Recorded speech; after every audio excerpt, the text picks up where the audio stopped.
সিঙ্গাপুরে তো অনেক মালাই মুসলিম আছে, তারা যখন আমাকে দেখে বা অনেক বাঙালি মুসলমানদেরকে দেখে তারা যখন মনে করে মুসলিম, তখন তাকে জিজ্ঞেস করে যে তুই তো মুসলিম, তো কোন ধরনের মুসলিম, সুন্নি নাকি শিয়া?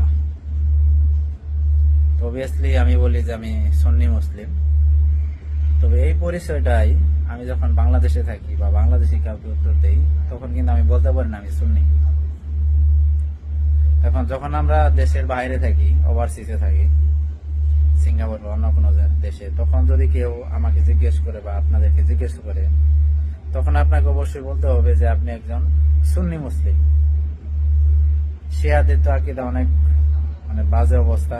অনেক শিয়া আছে তারা আসলে কাফের, তাদেরকে মুসলমান বলার কোনো উপায় নাই। কিন্তু বহির্বিশ্বের অনেক মানুষ তাদেরকেও মুসলমান বলে, কিন্তু শিয়া মুসলিম বলে। আর আমাদেরকে চিনে যারা আহলে সুন্নাত ওয়াল জামাতের অনুসারী, তাদেরকে বলা হয় সুন্নি মুসলিম। এটাই যদি বাংলাদেশের প্রেক্ষিত হয়, তাহলে আমি যদি বলি সুন্নি মুসলিম বাংলাদেশে, তাহলে বোঝাবে কি যে আমি ওই কি বলে যারা মাজারে একটু বেশি বেশি যায়, মিলাদ পড়ে, নবীকে বলে নূরের তৈরি, নবী গায়েব জানে। যদি কেউ বলে যে নবী গায়েব জানে না, তাহলে সে কাফের।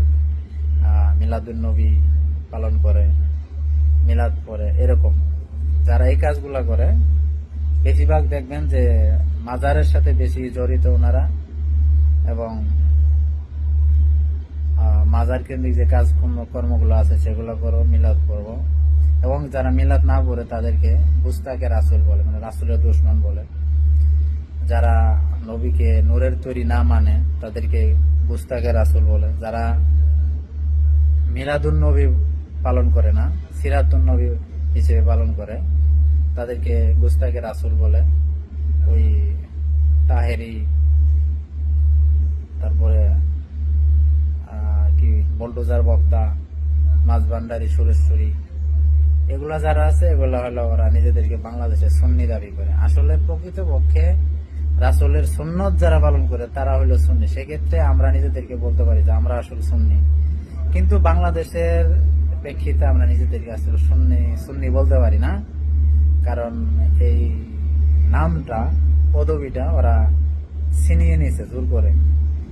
যদি আমি বাংলাদেশে বলি যে আমি সুন্নি, তাহলে বোঝা যাবে যে আমি একজন মাজার পূজারী।